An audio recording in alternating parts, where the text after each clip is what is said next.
Assalamualaikum warahmatullahi wabarakatuh. Saudara, Provinsi Aceh menjadi salah satu daerah yang terdampak musibah banjir bandang yang terjadi akhir November kemarin di tiga provinsi di Sumatera. Kabupaten Aceh Tamiang menjadi salah satu daerah terdampak parah akibat bencana ini. Kami, Kompas TV, rekan-rekan kami dari Biro, hadir langsung ke lokasi untuk memberikan reportase liputan langsung mengenai dampak bencana ini dan apa saja cerita-cerita yang bisa dihadirkan oleh rekan-rekan kami kepada Anda pada hari ini. Untuk itu di studio telah hadir jurnalis Kompas TV, Mas Nur Muhammad, dan di sambungan Zoom juga telah hadir rekan kami dari Bandung, Teh Fida Alatas. Kita manggilnya Teteh ya, untuk berdialog Halo, halo Mas bersama. Dugi, Teteh Mas Ya, Dugi. kita untuk bercerita apa saja pengalaman-pengalaman mereka dan apa saja situasi yang terjadi di sana. Saya ke Mas Nur dulu. Mas Nur ada penugasan ke Aceh waktu itu tanggal berapa? Dari tanggal berapa? Sampai tanggal berapa? Waktu itu penugasan kita itu dari tanggal 11 sampai 18 Desember. Itu penugasan langsung ke Aceh? Ke Aceh Tamiang langsung, Mas. Bisa ceritakan nggak perjalanan ke sana? Jadi tanggal 11 itu kita berangkat dari Palembang itu sore hari, Mas. Oke. Sore hari. Ke Kuala Namu itu sekitar hampir 2 jam naik pesawat. Terus kita nyampe di situ sekitar jam 8. Tapi kita kan nunggu juga teman-teman yang dari Biro Bandung kan. Sekitar jam 10 sampai kita itu sampai setelah nunggu teman-teman di Bandung itu kita langsung ke Aceh Tamiang karena lokasi Medan itu perbatasan dengan Aceh Tamiang, Mas. Jadi sekitar 3 sampai 4 jam. Oke. Kalau nggak macet. Jadi di Itu situ perjalanan dari Medan menuju Aceh Tamiang. Medan ya? langsung ke Aceh Tamiang. Jadi kita tempuh langsung malam itu. Langsung malam itu. Kita langsung malam itu kita sampai sekitar jam 3 atau setengah 4 subuh, Mas. Di Aceh Tamiang. Langsung ke Aceh Tamiang. Langsung ke Aceh Tamiang. Di Iya. situ sudah bergabung bersama tim Bandung ya? Berangkat Iya. bersama-sama dari Medan Iya, ya? iya. Nah, ketika di sana, ketika ada di lokasi, apa yang pertama dilihat Mas Nur? Oke. Saya cerita sedikit, Mas. Jadi kan kita itu perginya itu sudah dini hari ya ke Aceh Tamiang. Pas kita masuk Ini dalam situasi tanggal 11 itu ya? udah 12 dini hari. 12 dini hari, oke. Jadi pas kita masuk saya langsung ke Aceh Tamiang, Mas. Langsung masuk ke Aceh Tamiang itu ya apa ya, pas ngelihat kiri kanan itu kan sebenarnya kalau di waktu normal itu sebenarnya banyak ada kampung-kampung juga, Mas, di kiri kanan jalan itu. Tapi pas kita masuk itu udah nggak apa ya, kayak ngelihat tempat yang udah lama nggak dihuni orang. Jadi barang-barang itu penuh lumpur itu ada di pinggir jalan semua, Mas. Rumah-rumah itu udah penuh lumpur, Mas. Jadi kendaraan seperti motor, mobil, barang-barang isi rumah tangga itu ada di luar rumah semua. Dan itu juga subuh-subuh itu banyak juga orang-orang dewasa itu yang nunggu di pinggir jalan sambil minta bantuan di sepanjang jalan ke Aceh Tamiang itu. Jadi kerusakannya terasa cukup parah gitu? Parah, Mas, parah. Parah. Di waktu kami datang ya, parah sekali. Itu berarti langsung perjalanan menuju ibu kota Kabupaten Aceh Tamiang ya? Iya, kita langsung ke Aceh Tamiang. Nah, ketika di situ pembagian tugas dengan teman dari Bandung itu bagaimana pada waktu itu? Jadi waktu itu kita kan gabung juga dengan timnya dari Medan, kita plus juga sama tim Medan. Jadi kita itu berbagi, Mas. Ada yang di lokasi mana, kita kemana. Karena waktu Jumat itu kita sampai itu nggak kemana-mana, Mas. Kita itu nyampe langsung ke kantor bupatinya di sana, kantor Bupati Aceh Tamiang. Jadi jam 3 atau setengah 4 subuh itu kita istirahat sebentar. Terus kan udah deket nih pagi nih kan, udah deket paginya itu juga jam 10 itu ada kunjungan Presiden Prabowo di Aceh Tamiang itu, Mas. Oh, jadi ketika sampai langsung pada saat itu Presiden Prabowo hadir untuk mengunjungi para korban bencana. Iya. Nah, saya mungkin akan sedikit berpindah ke Fida. Fida, Gimana, Mbak? Ya, Fida, ketika bersama tim Mas Nur dari Palembang berada di sana, kemudian ada pembagian tugas di Tamiang gitu. Vida mencari kemana? Ada peliputan khusus atau bagaimana? Bagaimana Vida melihat situasi di sana ketika tadi Mas Nur bilang dalam perjalanan itu kan suasananya gelap gitu ya, dan cukup banyak perkampungan yang terdampak banjir bandang gitu ya. Nah, kalau Vida melihatnya ketika sudah berada di Tamiang bersama Mas Nur ini, Vida meliput kemana? Apa yang Vida lihat di sana? Oke, jadi mungkin cerita flashback sedikit, Mas. Saat awal diinfo kalau kami akan ditugaskan ke Aceh Tamiang, tentu kami cari-cari berita dan informasi tentang kondisi di sana seperti apa, biar kami juga tahu nih persiapan-persiapan seperti apa yang perlu kami siapkan gitu ya untuk meliput di sana gitu. Sedikit banyak saat lihat kondisi di sana kok kayaknya parah banget gitu ya. Tapi akhirnya saya mempersiapkan hal-hal untuk kondisi itu, kondisi parah tersebut gitu loh Mas Nugi. Tapi saat kemudian sampai di Aceh Tamiang, betul tadi kata Mas Nur gitu ya, bagaimana ternyata dampaknya tuh sangat menyeluruh Mas Nugi. Kami itu standby karena memang kalau Kompas TV itu kan pergerakannya kita harus berdekatan dengan mobil satelit itu loh Mas Nugi. Karena memang saat kita sampai itu udah pekan ketiga pasca bencana, tapi betul-betul sinyal itu hal yang sangat sulit sekali didapatkan, Mas. Jadi untuk kami pergerakan jurnalis yang mana sinyal itu adalah hal yang sangat kami butuhkan gitu ya untuk benar-benar komunikasi, lalu juga mengirim gambar, mengirim liputan segala macam. Jadi kami bisa bilang pergerakan kami jurnalis di lapangan pun dengan kondisi itu cukup terhambat di hari-hari awal. Dan tadi betul ternyata itu komprehensif sekali dampaknya gitu loh Mas. Hampir seluruh Aceh Tamiang itu kondisinya seperti itu. Jadi saat awal betul kata Mas Nur tadi dini hari kita masuk gitu ya ke kawasan atau daerah Aceh Tamiang, betul-betul kanan kiri itu betul-betul pemandangan rumah hancur, ada truk yang terbalik, wah betul-betul kayak di film-film Hollywood gitu ya. Tapi itu kita saksikan langsung dengan mata kepala kita sendiri. Dan sepanjang perjalanan sampai di tempat kami standby di kantor bupati, pemandangan itu nggak berakhir, malah tambah kesana tambah parah.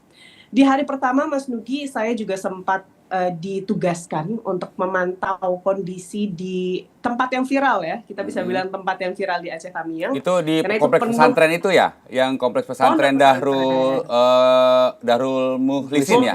Ya, oke. Itu gimana? Pesantren Darul Mukhlisin. Itu adalah tugas pertama saya di Aceh Tamiang gitu ya. Itulah untuk ke sana kami menyusuri jalan yang isinya masih lumpur semua Mas Nugi di pekan ketiga pasca banjir bandang itu, dan akses untuk masuk ke dalam pondok pesantren juga sulit begitu ya bagi kami karena ya itu tadi tertutup lumpur. Meskipun ya kalau sebentar saya potong. Itu dari wilayah, dari bupati ke kantor bupati yang merupakan itu posko pengungsian ya, kantor bupati juga menjadi posko pengungsian dan posko bantuan atau posko koordinasi banjir ya? Kantor bupati itu posko bantuan induk. Jadi seluruh bantuan yang masuk ke Pemda ditaruhnya di situ. Jarak dan dari di belakang kantor bupati ada pengungsian, Mas. Jarak dari kantor bupati ke pesantren Darul Mukhlisin itu berapa kilo kira-kira?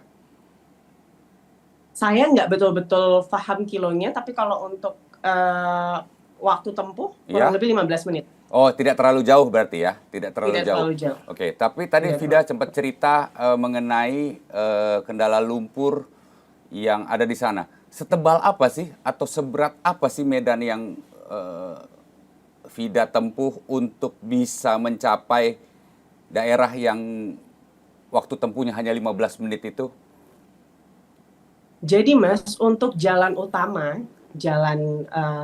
itu relatif bisa dilintasi gitu ya, karena kan kita juga ditugaskannya itu di titik-titik pusat kota. Pusat kota, Kuala Simpang, tadi kantor bupati. Kalau di situ untuk jalan utama ya memang kalau mobil masih bisa lalu lalang, tapi untuk misalkan kami harus mengambil gambar rumah warga terdampak atau ke tempat-tempat yang kayak tolong ambil gambar rumah rusak ini dan segala macam gitu ya.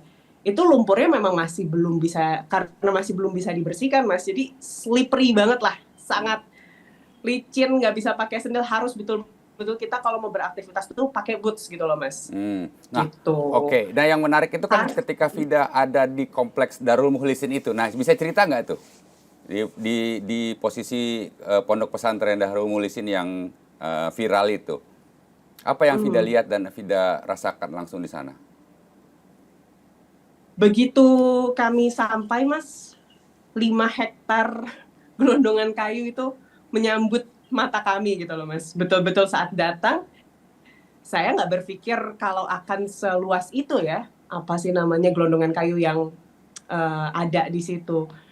Itu seluruh lapangan dari pondok pesantren itu, dari lapangan basket, lapangan voli, lapangan badminton kalau kata pengurusnya, itu rata Mas, tidak satu pun ada apa ya, tidak satu pun ada yang tidak tertutup gitu loh Mas, semuanya tertutup. Dan kalau kulihat kayunya ya Mas ya betul-betul dari mulai yang kecil-kecil sampai bahkan yang paling dekat yang kulihat tuh ukurannya 2 pelukan orang dewasa Mas Nugi. 2 pelukan Betul-betul orang dewasa ya? 2 pelukan. Jadi Oke. betul-betul besar Ya, gitu loh Mas. Gitu. Dan saat itu tuh dari pihak Ponpesnya pun kebingungan, kayak 5 hektar kayu sebanyak itu, kayu yang berat dan banyak itu, Iya, betul. bersihinnya gimana gitu kan. Apalagi ini kan pondok pesantren, tempat banyak santri menimba ilmu juga di sana gitu kan. Diharapkannya kan sangat perlu disegerakan gitu ya Mas ya, untuk dibersihkan biar bisa normal lagi, normal kembali gitu Iya. Mas. Para santrinya kemana pada waktu itu, Vida? Dari informasi Nah yang Vida dapat. kebetulan diliburkan, tapi memang karena kemarin itu kebetulan saat banjir itu momen-momen ujian dan juga ini sih Mas, libur semester. Oh, jadi sudah Jadi banyak santri yang pulang ke rumah gitu. Jadi pondok pesantren udah itu. banyak santri yang pulang ke rumah. Seharusnya sih memang belum ya saat apa sih namanya banjir bandang melanda, tapi karena banjir itu mungkin liburnya dijadikan lebih awal gitu. Oke, jadi cukup parah ya kondisi pada antara tanggal 11 sampai 18 Desember itu di Ponpes Darul Mukhlisin itu cukup parah ya?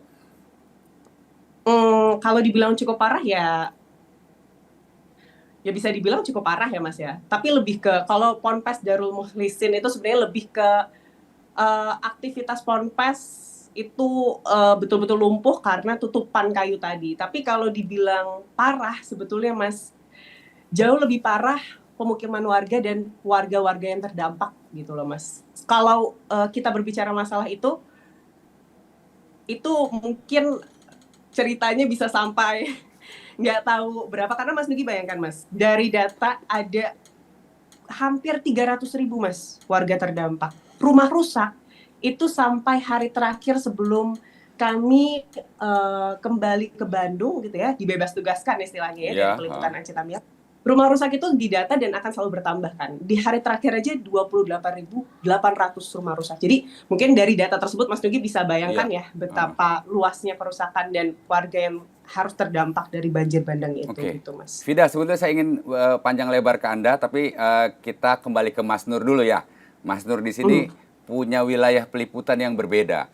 Yang menarik adalah ketika buat kami gitu ya. Persoalan Mas Nur, persoalan bagaimana pertama MCK, kemudian listrik dan internet. Nah, termasuk penyediaan BBM. Kalau nggak salah Mas Nur tuh sempat meliput mengenai SPBU yang akhirnya dijadikan tempat parkir kendaraan dan itu antriannya luar biasa. Tuh gimana tuh ceritanya bisa begitu? Oke. Di Kabupaten Aceh Tamiang itu Mas ada sekitar 7 SPBU di sepanjang jalan Utama. lintas sepanjang jalan lintas Medan Banda Aceh. Jadi hampir semua SPBU itu waktu kami ke sana ya masih banyak lumpur Mas. Oke. Jadi ada salah satu SPBU yang waktu itu saya lupa apa nama tempatnya, tapi di daerah di Aceh Tamiang. Dan saat itu saya sempat LOT juga di situ Mas. Sempat reportase ya? Iya, Sempat, reportase juga. Oke. Jadi waktu itu masuk pekan ketiga itu SPBU sudah mau buka, sudah mulai ada aktivitas pembersihan segala macam. Tapi memang waktu kejadian banjir itu tinggi air dan lumpur itu sekitar 1 meter atau 1 meter lebih lah. Kalau orang dewasa itu bisa 1 pinggang ke atas. 1 pinggang ke atas ya. Dewasa ya tapi Dewasa. ya. Jadi waktu itu memang kalau cerita dari pengelola SPBU, karena SPBU itu salah satu tempat yang agak tinggi lah yang saya temuin waktu itu, dan kebetulan banyak warga itu mengalihkan kendaraan mereka di rumah itu, mereka taruh di situ Di sementara. sementara. Di SPBU. Oke. Tapi ternyata mungkin di luar prediksi mereka Mas ya, karena memang tiba-tiba air itu memang tinggi Mas, memang tinggi sekali. Jadi mobil itu akhirnya terendam Mas, Oke. akhirnya terendam. Warga yang saat itu bawa mobil ke situ kepaksa nggak bisa kemana-mana. Pilihannya cuma dua, naik ke atas mobil atau mereka naik ke gedung SPBU. Karena di SPBU kan ada tempat tinggal juga tuh yang di bagian atas kantor kan. Mereka pindah ke situ selama berapa hari, 2 hari atau 3 hari. Sambil menunggu banjir Sambil surut menunggu ya? banjir surut. Setelah banjir surut itu juga, waktu kami masih di situ, di momen kami di situ, kendaraan itu banyak belum diambil juga Mas. Karena memang udah ada yang enggak, ya namanya direndam banjir Mas ya. Mobil itu penuh lumpur dan mesin juga terendam. Dan kebanyakan yang punya mobil itu udah ngungsi nggak tahu kemana. Atau juga bisa dibilang mereka juga, ya udahlah ntar aja nanti ngurusin mobil. Yang penting mereka bisa ngungsi dulu kemana. Sudah ada yang diambil, sudah ada yang cek, tapi sudah ada yang tetap masih di situ, yang nggak diapa-apain dulu, orangnya nggak tahu kemana. Nah, persoalan bahan bakar, energi listrik, bahkan kami mendengar kabar, mendapatkan informasi gitu ya, baik Vida dan Mas Nur nih, mobil siaran luar kita, mobil SNG kita itu betul-betul dimanfaatkan oleh warga untuk bisa mengecas handphone ya, mengecas handphone mereka untuk mengisi daya listrik supaya ponsel mereka terisi penuh kembali, tapi tidak ada sinyal handphone. Itu jadi gimana kita komunikasi selama di sana itu? Iya. Dengan Jakarta atau dengan stakeholder terkait gitu ya? Itu gimana? Ya, jadi di mobil satelit, mobil SNG kita itu sempat di 2 titik Mas. Yang pertama itu beberapa hari di kantor Bupati Aceh Tamiang, Di yang Kuala juga Simpang posko itu ya? Ya, di daerah Kuala Simpang itu yang juga posko juga di situ. Kemudian yang kedua kita pindah ke posko juga di kawasan Islamic Center. Jadi selama di situ, sepenglihatan saya Mas ya, karena listrik nggak ada, kebetulan kita kan punya genset sendiri di mobil SNG. Jadi setiap hari itu pasti penuh orang Mas. Orang itu datang, bisa puluhan sehari itu. Cuman buat ngecas HP. Buat nanti kalau misalnya udah ada baterai kan mereka bisa komunikasi. Nah untuk sinyal, di awal-awal itu memang kita susah Mas. Jadi jangankan internet, GSM pun silang di situ Mas. Oke. Benar-benar lost, nggak ada. Jadi kita cuman manfaatin ada WiFi di situ. Kalau yang di Kabupaten Aceh Tamiang yang di posko kantor bupati itu ada WiFi yang disediakan sama Kemensos Mas. Kita cuman ngandalin itu Mas. Kalau semakin banyak orang di situ pakai WiFi, semakin down. WiFi itu entah dari Starlink atau dari provider lain ya? Sepertinya dari Starlink Mas. Oke, sepertinya dari Starlink. Dan itu kita manfaatin itu Mas. Warga juga begitu Mas. Jadi kalau komunikasi benar-benar lost di situ. Oke. Begitu juga di posko Islamic Center, sama posisi kayak gitu. Tapi di posko itu juga ada yang nyediain Starlink lah. Oke. Tapi listrik Tetap balik ke kita, ya masih belum bisa numpang sama kita. Oke. Iya. Nah, dari Mas Nur saya mau ke Vida nih. Vida, ini kan Vida ini perempuan ya, Vida. Nah, persoalan yang agak apa ya istilahnya sensitif buat perempuan itu adalah MCK-nya ketika ada di sana gitu. Nah, Vida melihat bagaimana bicara sanitasi, bicara kebutuhan air bersih, MCK baik untuk Vida sebagai reporter di sana dan warga. Di tanggal 11 sampai 18 kita berbicara ketika Vida di sana, apa yang Vida lihat dan Vida saksikan gitu. Maksudnya apa yang bisa karena kan kita tahu sendiri air tidak ada, listrik tidak ada gitu ya. Komunikasi terputus. Apa yang Vida lihat di sana? Persoalan MCK ini. Iya Mas, betul sekali. Kalau aku pribadi, karena memang sebagai jurnalis gitu ya, dan sudah beberapa kali dapat kesempatan untuk meliput ke tempat-tempat bencana dan lain-lain, itu hal yang eh, sebetulnya kalau bisa dibilang sudah lebih beradaptasi, sedikit banyak sudah. Tapi betul tadi Mas Nugi, bagaimana aku lihat, aku pun kan di sana ini berinteraksi dengan banyak sekali pengungsi, warga Aceh Tamiang, korban banjir bandang begitu ya Mas Nugi ya. Banyak sekali perempuan-perempuan yang cerita sama aku segala macam. 3 pekan Mas Nugi, betul-betul air itu belum ada sama sekali, sangat terbatas Mas, karena kalau di Aceh Tamiang itu sumber air utama warga itu PDAM, dan sampai terakhir kami balik kanan gitu ya, di sana tuh masih belum terselesaikan lah masalah apa sih namanya di PDAM itu, karena kalau nggak salah ada mesinnya yang kerendam sampai berhari-hari sampai error segala macam, itu teknis lah intinya. Untuk air bersih itu adalah sebuah hal yang sangat sulit didapatkan. Jadi pengungsi, perempuan-perempuan, warga, semua orang di Aceh Tamiang itu hanya mengandalkan bantuan-bantuan air bersih yang dikirim melalui mobil-mobil besar gitu ya. Biasanya di salurkannya ini di posko-posko pengungsian gitu Mas Nugi. Jadi di posko pengungsian itu biasa kita ngeliat pasti banyak toren-toren gitu ya untuk penampungan air bersih. Nah, kalau kami dari tim Kompas begitu ya, yang memang kebanyakan banyak waktu untuk standby di posko-posko pengungsian utama yang notabene banyaklah sumber air bersih di sana gitu ya Mas ya. Walaupun itu pun sangat terbatas gitu ya. Eh, Kami bisa bilang ya saat perlu ke MCK, walaupun itu adalah hal yang kalau di rumah kita sendiri atau di tempat-tempat yang normal itu adalah hal biasa begitu ya. Kalau perlu ke toilet ya tinggal ke toilet, selesai. Tapi untuk di sana Mas, untuk apa sih namanya ke toilet aja, itu kami betul-betul harus, jadi jarak ini di posko pengungsian ya Mas. Jarak dari toren air bersih ke toilet portable itu 300 meter. Dan nggak ada tempat yang proper gitu ya untuk kami ngangkut air dari satu titik ke satu titik. Jadi biasanya ada wadah bersih bekas makanan gitu ya. Saya harus ke toren air dulu, saya ambil dengan keterbatasan itu, saya ambil air itu. Habis gitu saya jalan kaki ke toilet portable gitu ya Mas. Habis itu ya perusahaan MCK di sana.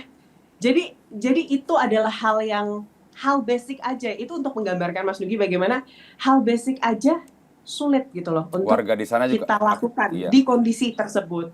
Apalagi ini 3 pekan Mas Nugi saat itu air pun belum menyala-nyala. Itu kalau kami posisinya di posko. Tapi kalau dari yang kulihat Lapangan, ya. di lapangan gitu ya Mas ya, banyak warga yang tidak mengungsi di posko pengungsian. Ada banyak alasan Mas Nugi. Iya. Ada yang bilang memang nggak kebagian, ada yang memang udah pengen cepet-cepet, pengen di depan rumah mereka aja, karena kalau di depan rumah mereka berharap air dan listrik bisa segera menyala, mereka bisa bersih-bersih dan tinggal di rumah saja. Karena tinggal di pengungsian bagi warga itu adalah hal yang bukan menjadi pilihan mereka, ramai dan lain-lain. Ada beberapa warga yang seperti itu.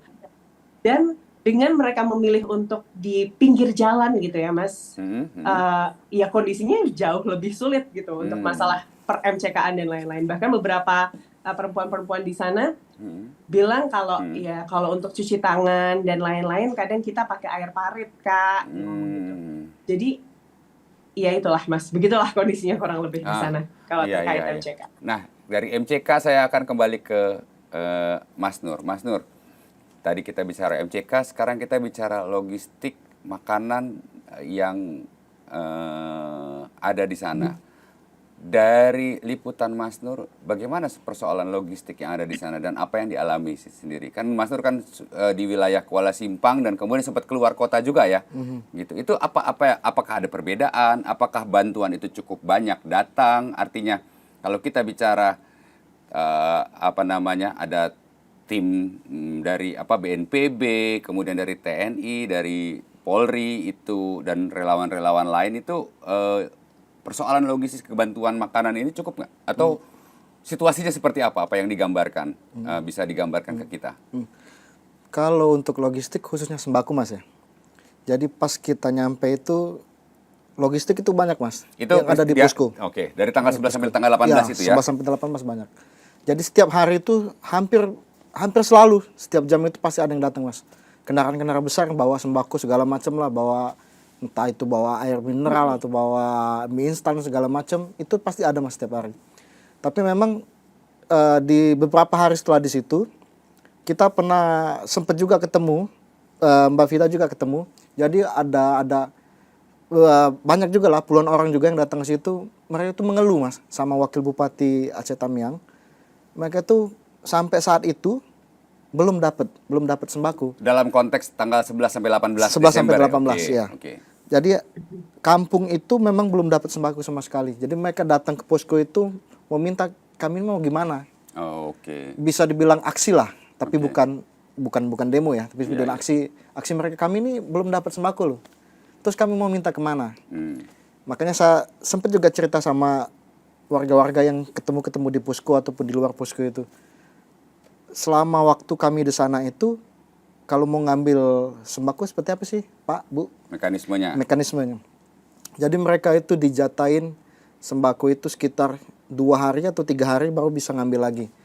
Itu pun kalau based on cerita mereka ya, dapatnya cuman mie instan, telur sama beras. Hmm. Dan itu dijatain buat 2 hari 3 hari. Nanti 2 hari 3 hari lagi mereka dapat lagi. Oke. Saya tanya, untuk keluarga misalnya yang ada 4 orang atau 5 orang cukup berapa hari sih Bu? Cuman cukup 1 hari, bisa jadi 1 hari. Beberapa kali makan sama anak ya. Hmm. Dan bahkan malah kita sempet sama kameramen saya sama Yudi Suwanto jalan di salah satu beberapa titik lah, hampir semua titik malah. Saat itu banyak anak-anak remaja mas yang nunggu di pinggir jalan sambil bawa kotak. Nanti kalau ada mobil lewat mereka stopin. Dan biasanya rata-rata mobil yang lewat situ stop kasih bantuan mas, macam-macam mas. Ada yang kasih roti atau jajanan, istilah mereka jajanan buat anak-anak kecil kan. Saya tempat bilang sama anak-anak itu, remaja-remaja yang ada di pinggir jalan itu, kenapa nunggu di sini dek? Kenapa nggak ajak orang tua atau siapalah ya, ajak ngambil di posko? Dia bilang, ya kita mau bantu orang tua malah mas ini. Kita mau bantu orang tua ini. Kita tunggu di jalan, siapa tahu ada yang mau kasih bantuan kan. Kalau misalkan gitu kita ambil. Dan itu mereka itu bisa dibilang kalau bisa pulang itu bawa bantuan, dapat bantuan, entah sembako atau apa ini segala macam. Pertanyaannya saya menjadi gini, apakah di posko pengungsian itu dapur umumnya ada? Maksudnya dapur umumnya pasti ada, tapi apakah kegiatannya itu cukup mencukupi para yang pengungsi yang ada di situ? Itu juga bagaimana? Termasuk kan bicara Vida dan Mas Nur juga harus makan kan di sana karena belum ada warung makan yang buka, belum ada apa namanya supermarket yang buka gitu. Makannya gimana tuh di sana? Sepengalaman kami waktu di situ mas ya, di rentang tanggal 11 sampai 18 itu. Kalau di misal contohnya di posko yang ada di kantor Bupati Aceh Tamiang itu kan ada juga warga sekitar yang mengungsi juga di situ yang dibuatin tenda. Jadi mereka itu didata sama panitia di sana lah. Mereka itu disediakan makanan tapi by data. Misalnya si A punya berapa orang satu keluarga, misalnya ada 7. Mereka dijatain 7 untuk pagi dan sore hari mas. Untuk makan pagi dan sore hari. Jadi kalau misalnya ada warga yang nggak masuk data mereka itu nggak dapat mas. Begitu juga untuk relawan, teman-teman jurnalis itu udah didata semua. Jadi kalau memang mereka nggak ada ya nggak dapat. Makanya mereka yang warga-warga yang di luar situ yang nggak masuk data dari panitia yang di sana, mereka cari makan di luar. Rata-rata begitu mas. Alasannya banyak, mereka nggak didata. Waktu itu mereka nggak ngungsi. Mereka milih misalnya Bertahan di rumah, seperti tadi Vida ceritakan ya. Oke. Atau posko mereka nggak di situ. Posko mereka nggak di situ.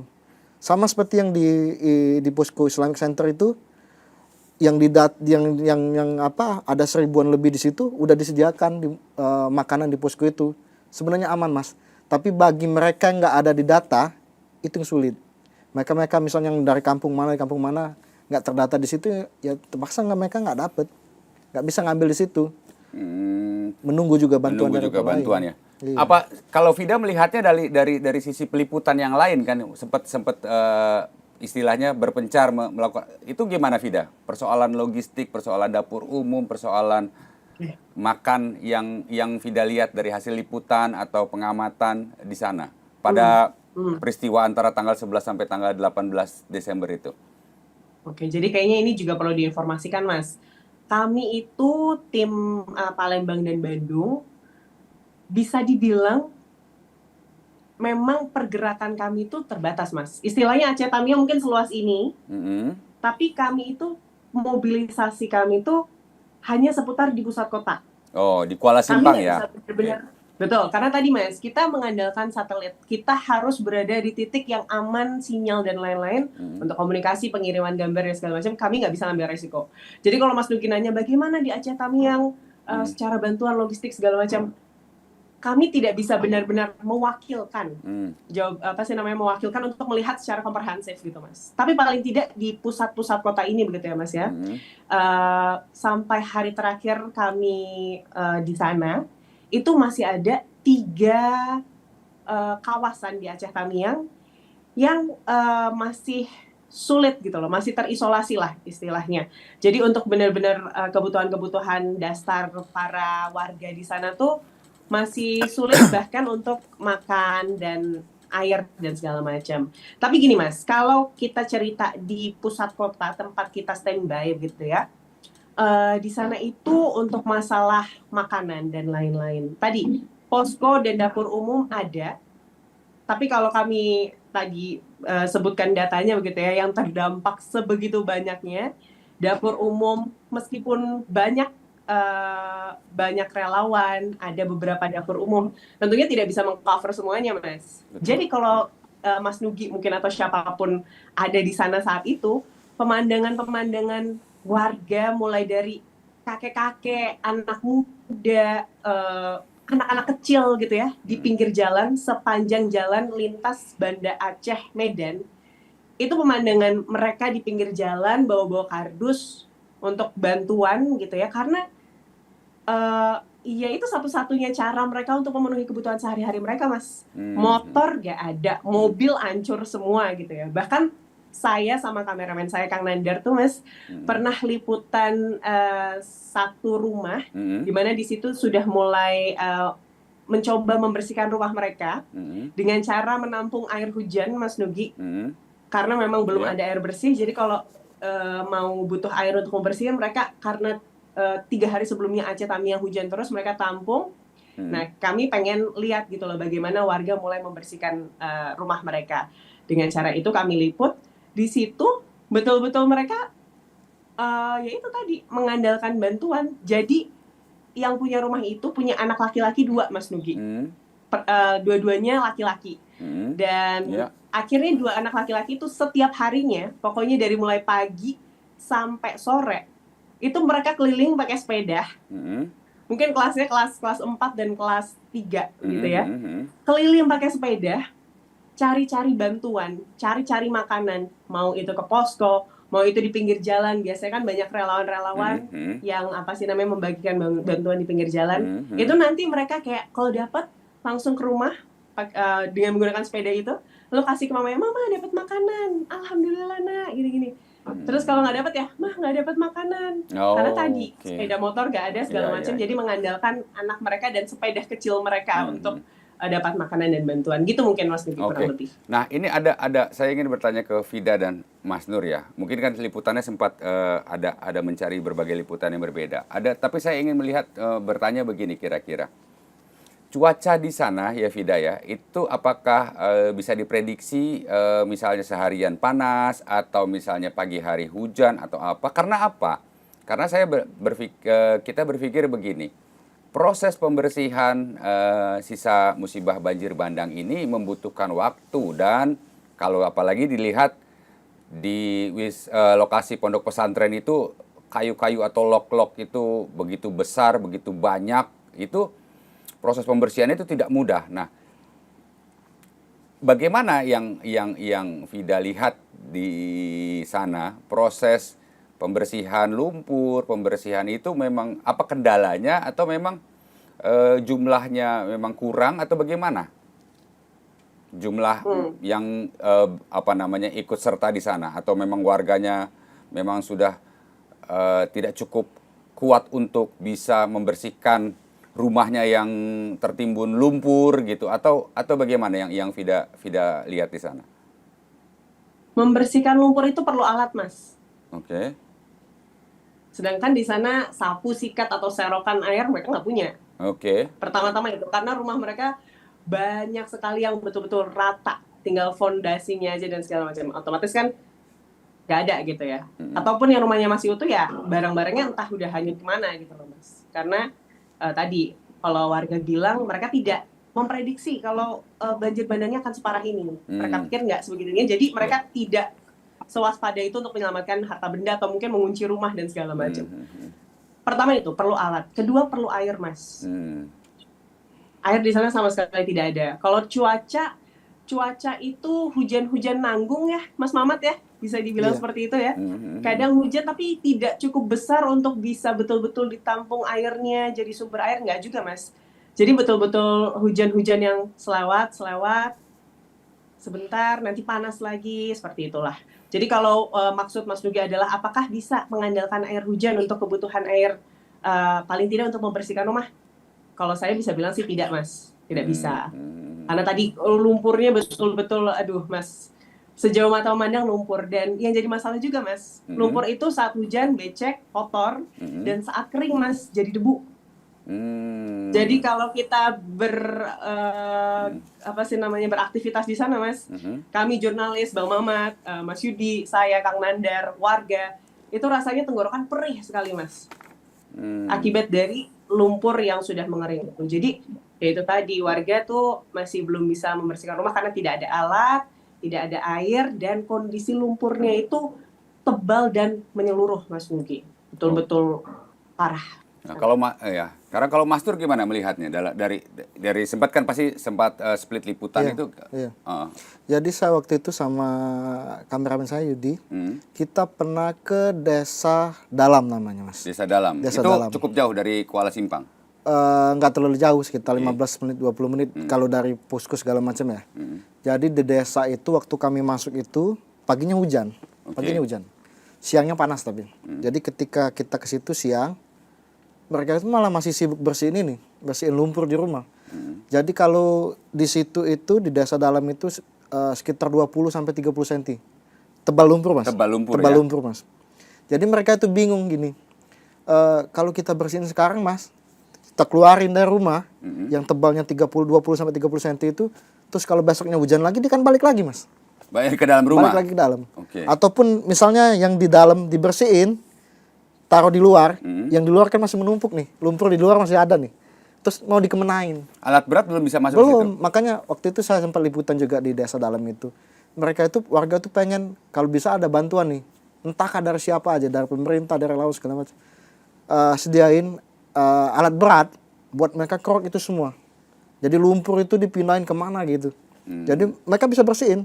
Tapi juga kendalanya kan tetap balik ke air, Mas. Setelah dibersihin, lumpur segala macam dibersihin, tapi kalau nggak disiram percuma kan, jadi debu. Dan mereka khawatir juga jadi penyakit di situ. Itu menjadi kesulitan. Karena sampai saat kami masih di situ, kalaupun buang lumpur mau dibuang kemana? Kalau kering jadi debu, kalau hujan jadi becek lagi. Jadi, mereka tuh bingung mau gimana. Kalau saya tanya sama mereka, kita tuh bingung mau mulainya dari mana, Mas. Oh, bingung mau mulai dari mana ya? Kalau Karena mulai cuacanya masih ada hujannya itu ya? Masih ada hujan. Terakhir beberapa hari terakhir kami di Aceh Temiang itu, pagi sempat hujan tapi kalau sore panas. Oh. Iya. Jadi kalau ditanya mau gimana, kita bingung mau mulai dari mana. Mau mulai dari mana? Makanya banyak juga kalau misalnya saya tanya sama ibu-ibu, ya udahlah ngungsi aja dulu. Oh, oke. Nanti kalau udah agak kondusif segala macam, baru balik ke rumah. Oke, ini untuk Vida dan Mas Nur ya. Saya ke Vida dulu baru nanti ke Mas Nur. Gini, Vida, tadi kan seperti singgung persoalan masalah kesehatan. Nah, Vida sendiri di sana melihat para pengungsi itu pelayanan posko kesehatannya seperti apa, dan apa sih biasanya yang dialami para pengungsi ketika menjadi korban bencana alam itu biasanya kan penyakitnya penyakit perut, kemudian flu dan sebagainya. Itu keberadaan posko kesehatan seperti apa di sana? Dan apakah teman-teman sendiri mensiasati kondisi badan supaya tetap fit bertugas itu seperti apa? Nanti pertanyaan yang sama pasti akan saya tanyakan ke Mas Nur nih. Mhm. Posko kesehatan di sana ada di Islamic Center, Mas. Tapi kalau sepertinya Mas Mamat, kalau di sana tuh posko terbesar tuh Islamic Center ya, Mas ya? Islamic Center ya. Sisanya Iya. di sana ada, Mas, dengan ada 2 dokter yang setiap hari berjaga. Dan kalau dari warga korban, baik itu yang mengungsi di Islamic Center ataupun yang mengungsi di pinggir-pinggir jalan gitu ya, kalau memang merasa ada keluhan dan mereka punya motor atau ada yang ngantar, ya mereka datangnya ke posko Islamic Center. Di situ betul, Mas, kalau kami lihat tuh kebanyakan udah flu, batuk, ispa mulai ya, Mas ya, karena memang saat kondisi tadi panas, betul-betul debunya tuh kayak lagi syuting ayat-ayat cinta, Mas, kayak di padang pasir gitu loh. Dan itu tidak berlebihan, Mas, karena memang sesesak itu gitu ya. Warga harus berhadapan dengan itu setiap hari. Terus diare, Mas, diare. Kenapa di sini diare? Karena ya itu tadi masalah sanitasi dan kebersihan, Mas. Mereka tuh ya dengan kondisi yang seadanya di pinggir jalan, apalagi dengan kondisi bencana begini, Mas Nugi bisa bayangin nggak? Tempat sampah nggak ada dong, Mas. Iya, betul. Betul. Jadi buang sampah ya sekitar mereka. Jadi kalau kami ke warga gitu ya yang mendirikan tenda-tenda, ya sekitarnya kanan kirinya sampah. Bahkan di hari-hari terakhir itu bau sampah bakaran, bau sampah busuk makanan, sampah-sampah baju-baju bekas. Wah, udah semrawut sekali tuh Aceh Tamiang. Tapi Mas, tadi saya juga mau tambahin yang Bang Mamat bilang ya, terkait masalah lumpur dan kebingungan untuk membersihkan. Selain sampah, warga juga harus berhadapan dengan lumpur.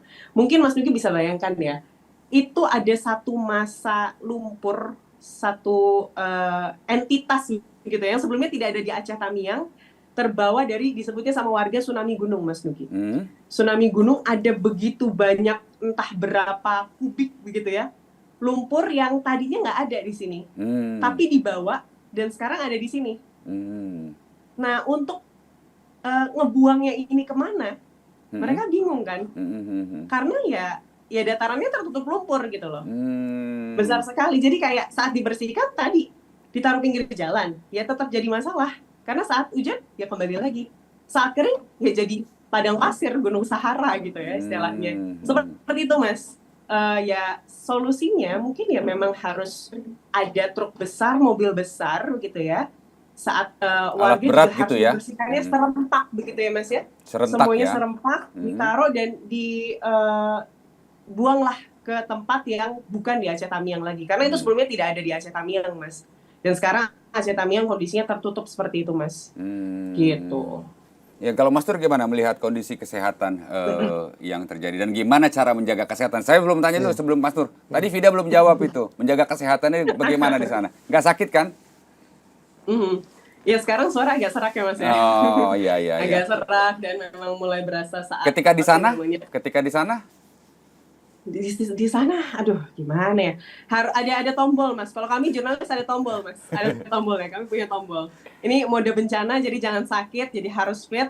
Somehow badan mau tidak mau ngikutin. Tapi itu tadi, makanan kami makan sama seperti para pengungsi. Kalau dibilang nutrisinya bagaimana, ya kurang lebih begitu ya. Tapi air kami usahakan cukupi, terus vitamin C kami nggak boleh lewat, Mas. Itu tiap hari wajib paling tidak vitamin C. Dan mungkin karena di sana sibuk kerja, sibuk melihat, memantau, jadi nggak dirasa-rasa mungkin ya, Mas ya. Nggak dirasa-rasa, jadi relatif lebih, ayo gitu. Tapi begitu sampai rumah, sampai Bandung, baru kerasa taparnya. Ya ada perbedaan cuaca juga kan antara Aceh dengan Bandung ya. Ya, sekarang ke Mas Nur. Kita ke Mas Nur. Mas Nur gimana tuh menjaga kesehatan di sana? Ya, menyambung apa yang disampaikan sama Mbak Vita tadi ya. Sebenarnya cuaca di situ awal-awal kita datang itu panas, Mas. Panas banget.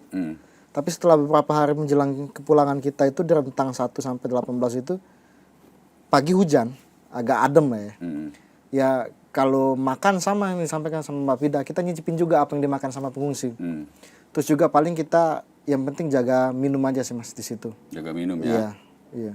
Oke, nggak ada kiat-kiat khusus kali kalau tadi Vida kan bicara sempat mengkonsumsi vitamin C atau apa. Iya, gitu. sama, hampir sama sih. Tapi Hampir yang sama penting ya.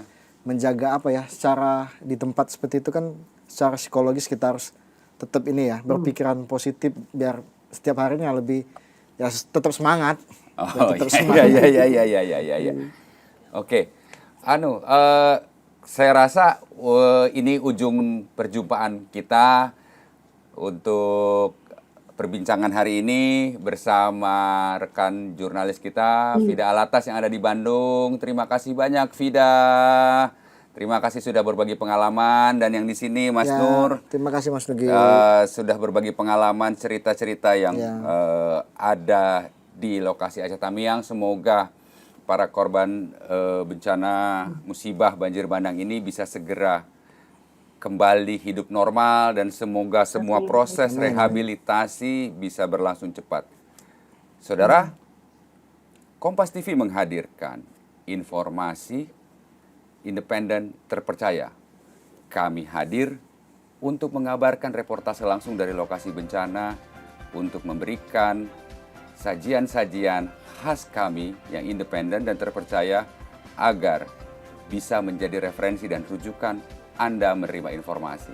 Saya Nugroho Iman, terima kasih, sampai jumpa. Assalamualaikum warahmatullahi wabarakatuh.